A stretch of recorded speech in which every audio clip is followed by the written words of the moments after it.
gospel lesson for this Sunday is found in Matthew 21, verses 18 through 22. Early in the morning, as he was on his way back to the city, he was hungry. Seeing a fig tree by the road, he went up to it but found nothing on it except leaves. Then he said to it, "May you never bear fruit again." Immediately the tree withered. When the disciples saw this, they were amazed. "How did the fig tree wither so quickly?" they asked.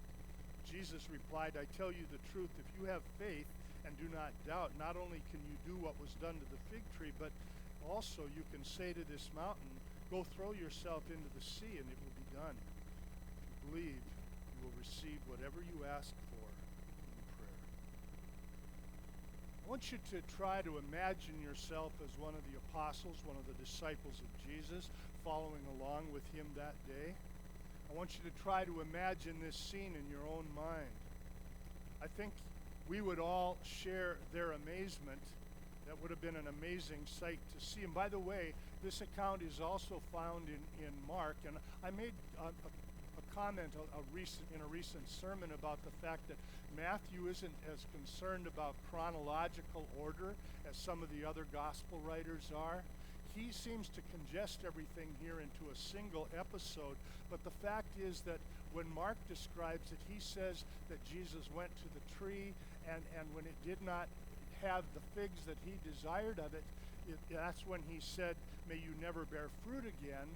And then the tree began to die, but as trees do, it dies from the roots up. And that it was on the next day when they were traveling back to Jerusalem again that the disciples now saw this fig tree withered as it was and remarked in amazement, how could this happen so quickly? The Greek word that is used here expresses amazement or wonder, but it's interesting because this one also carries with it a positive connotation. Sometimes amazement is accompanied with fear, but not in this case. In this case, they were positively impressed. They were very impressed that Jesus could accomplish what he did and that this would happen in such a short time, and they're really filled with admiration, if you will, for Jesus. So their amazement is expressed in that question that they asked among themselves, how did the fig tree wither so quickly? And if you and I had been there, I think we can well agree that we too would have been among those asking the same question, amazed and filled with admiration for Jesus as they were. And just as I imagine how amazed the disciples were, I can also understand their even greater amazement when Jesus comments as he does in verses 21 and 22. He says, "I tell you the truth, that if you have faith and do not doubt, not only can you do what was done to the fig tree, but you also can say to this mountain, 'Go throw yourself into the sea,' and it'll be done. If you believe, you will receive whatever you ask for in prayer." Now, in Jesus' use of the fig, it wasn't just at this time, but on several other occasions, Jesus made reference to fig trees. In Mark 13, in Luke 13, and in Luke 21. And in Jesus, in one case, he teaches a parable by means of the fig tree, and the leaves, he would say, give indication of life and of the future being in God's hand. But in the passage that we're considering this morning, Jesus is also emphatically asserting here that it's not leaves, but the fruit that is the real sign of spiritual life. And he challenges his disciples, and he challenges us today to realize that it's not leaves, but whether or not there's fruit that is the true sign of spiritual life. So what's the first thing you think about when you read these verses? What part of this episode, if you will, this passage, catches your attention? Do you focus first and foremost on the fig tree, or does his statement about moving mountains catch your attention and really become your primary focus? And if your focus is on moving mountains, what is your initial response to yourself I mean, it seems to me that there's one of three ways that we can respond when Jesus says, if you have faith and don't doubt, not only can you do what was done to this fig tree, but you can move mountains as well. I think most of us would probably be in category one. We'd feel inferiority. We'd feel some guilt. I don't think I have that kind of faith. Would you admit that? I think most of us would. I'm seeing heads go up and down. Nobody wants to raise their arms because that's really public. No, it's understandable that we would feel that way. I mean, well, I can't even move my neighbor to come to church. How am I supposed to move a mountain, right? Now, the second thing that someone might feel, and maybe after that initial fear or guilt, maybe they would be moved to desire, Lord, I want to have that kind of faith. I really want that. And then there may be a few, and I think you're the ones that have the gift of faith, if you will, that special spiritual gift. You might get excited and say, wow, I can move mountains by faith. But what is Jesus really teaching here? What is his real declaration in verses 21 and 22? Are we to take it literally? And believe me, there is no question that God has the power to throw a mountain into the sea. And there's no question that if he were to choose, he could use one of us to accomplish that task. But you stop and think about it. If that's the focus here, and you're wondering about tossing a mountain into the sea, and you think, well, maybe that's not the place to start. Maybe you should focus on the fig tree. So, want to kill a fig tree? Had somebody before church today say they were going to come to church just to find out why I would use such a title. Well, there's a purpose for it, and I'll get to it a little bit later. But here's the thing, and this is so important. It is not a question of whether or not Jesus' words can be taken literally. It's really a question of why we would ever think we should try to move a mountain. Would it impress people? Yea, doubtless. But what good would it accomplish? Would it make people want to become Christians? Well, maybe. But if they wanted to become a Christian because they saw us move a mountain from the land to the sea, I think that they would want to be a Christian for all the wrong reasons. They would be seeking out not genuine Christianity, but a fake kind. Their desires would be selfish. They would want that power. They'd want that kind of prestige. I've preached on Mark 4:35 through 41 before. It's the story of Jesus falling asleep in the back of the boat and the disciples meeting that storm and encountering a storm that causes them to fear for their lives. And one of the questions I ask is, a storm and Christ on board, doesn't that seem a contradiction in terms? I mean, wouldn't Jesus being on board ensure a tranquil voyage? No, it wouldn't. We'd like to think that it would, and if it would, that would be impressive to people too. Everybody'd want to become a Christian. Why? Because they'd have no more trouble in life. But that's not what it's all about. That's not what it's all about. So what's the purpose of a fig tree? That's where we need to focus today, is not so much on moving mountains, but on the fig tree. Is the purpose of the fig tree to provide shade? Well, I suppose when it's fully leafed out, it can provide some shade. But is that really the purpose? Is that why Jesus went over to the fig tree? I think I'm going to grab a couple of leaves and, wave them. No. He went over to the fig tree to get a fig. And that's why people raise fig trees, so that they might bear figs. So the main point then that Jesus is making in this episode is to stress faith in him and obedience to his word. Not literally to move mountains, but to be able to accomplish things by use of his power and by being obedient in faith, that we could accomplish things that we would never really expect to be able to do so.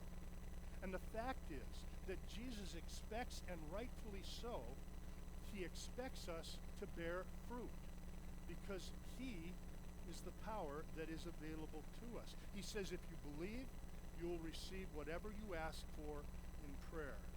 Now, is there power in prayer?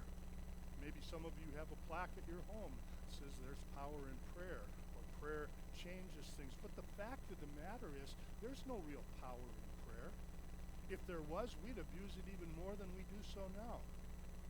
Maybe a misguided belief that there's power in prayer is already motivating much misuse of prayer. I wouldn't doubt that at all. But prayer is just one more exercise of faith. And it is, if you will, a conduit between the power source and our lives, or the lives of others for whom we pray. I've used this example in a children's sermon before, and it's kind of a clunky one to do, because I bring a battery, and I bring a trolling motor, electric trolling motor, and I bring a piece of wire. And I talk about our lives are like the trolling motor. Pretty impressive. But is there any power there? You can flip the switch, you can turn the knob all you want, nothing will happen. Why? Because we need power. So there's a battery, and that battery's got lots of power. So now, because we have a battery and we put it in close proximity, are we going to get some power to the motor? No. What do we need? We need that short piece of wire to connect the battery to the motor. Friends, that's what prayer is. It becomes the conduit to bring the power of God into our lives, to enable us to believe and to enable us to be obedient to Him. That's the power, and that's the source that we need to have in our own lives. In Matthew 17:20, Jesus talks about a fig tree there too, and the lesson was the same. But in that case, he spoke about moving a mountain in terms of comparing the disciples' inability to cast out a demon. They couldn't do it, and then Jesus comes along and does it with ease, and they ask, why couldn't we do it? Basically, he says it's because you were acting under your own strength. You weren't really exercising faith. You weren't really seeking to honor God or to accomplish some good in another person's life. You were more about yourself. And Jesus says that'll never work. So, in verse 22, when it says, if you believe, you will receive whatever you ask for in prayer, we recognize what it means is we need to be connected by faith to God, who is the source of all power. So, then we can move mountains, right? Well, again, I come back to that. What's the real focus of the lesson? I mean, why would we want to move a mountain? What would be the purpose in our own hearts and minds to do that? And why would we need to move a mountain? Did God make a mistake when He put the mountains where He did? When I read in Genesis, at the end of every day of creation, He looks at it and He says, it's good. And if the perfect God says it's good, then it's good. He didn't make a mistake. You know, He isn't going to say in our day, that Pikes Peak, I didn't mean to put it in Colorado. It should have been in northern Minnesota. Huh?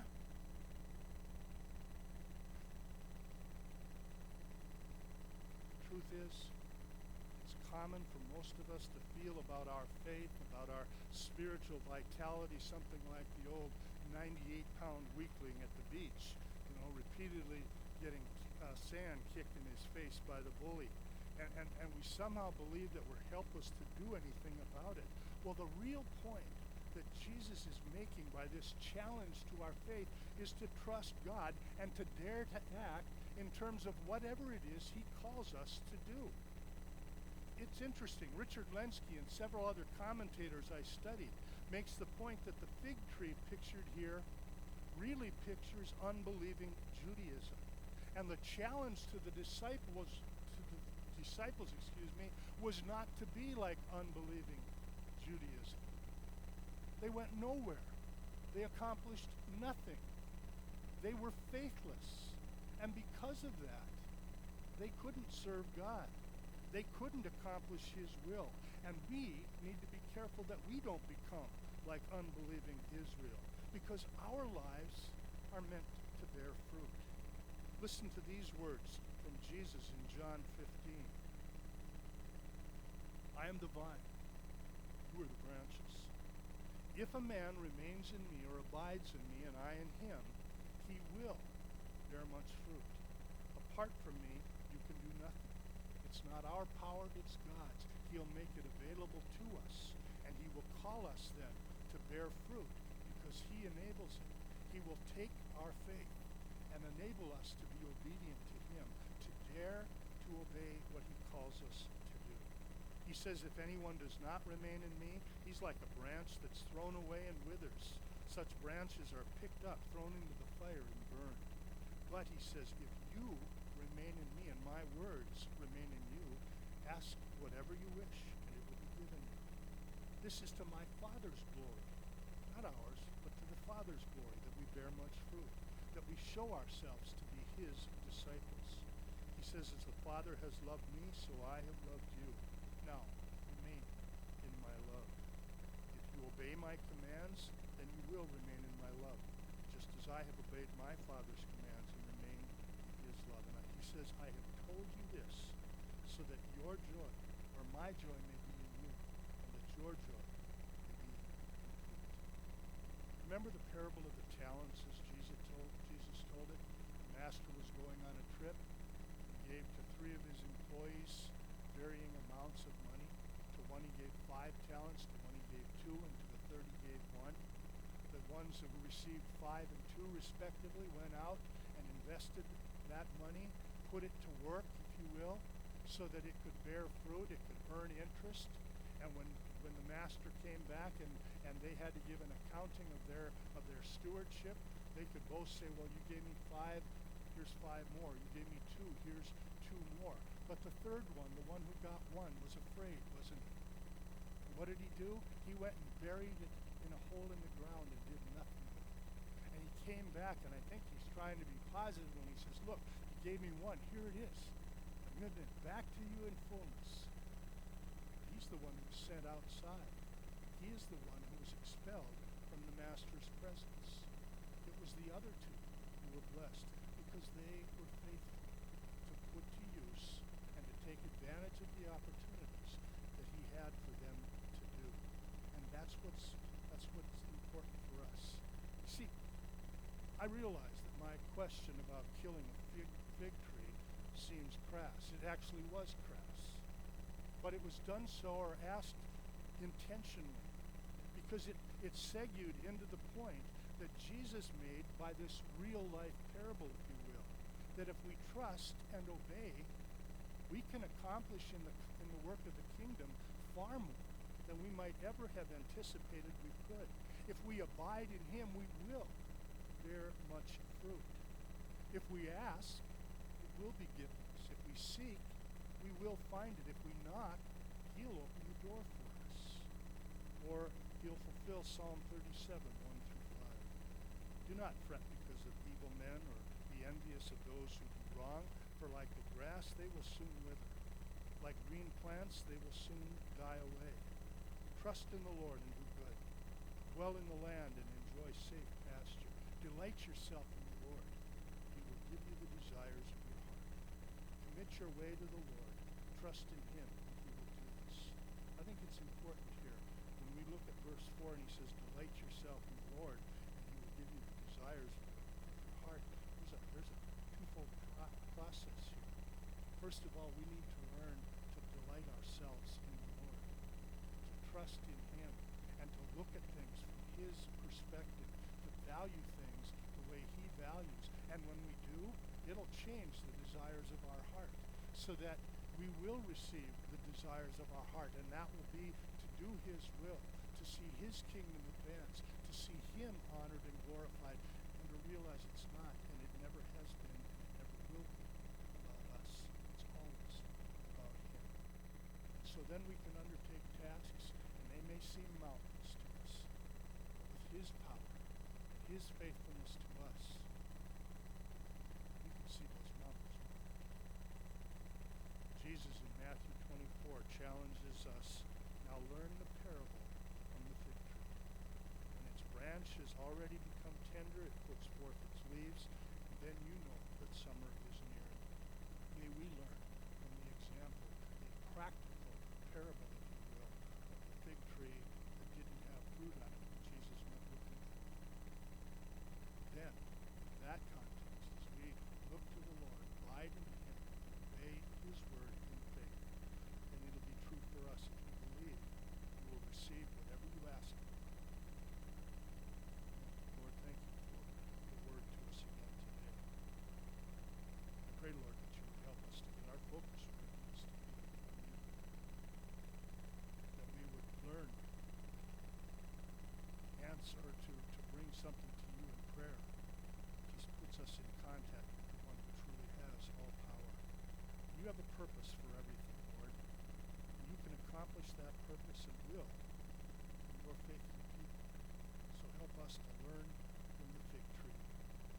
I pray, Lord, that in prayer we would commit all our needs and the needs of those around us to you. And pray for you to accomplish great things. Help us to be faithful to do our part in connection with that prayer. In Jesus' name. Let's turn in our hymnals and sing a prayer in response today. Guide me, O thou great Jehovah. It's number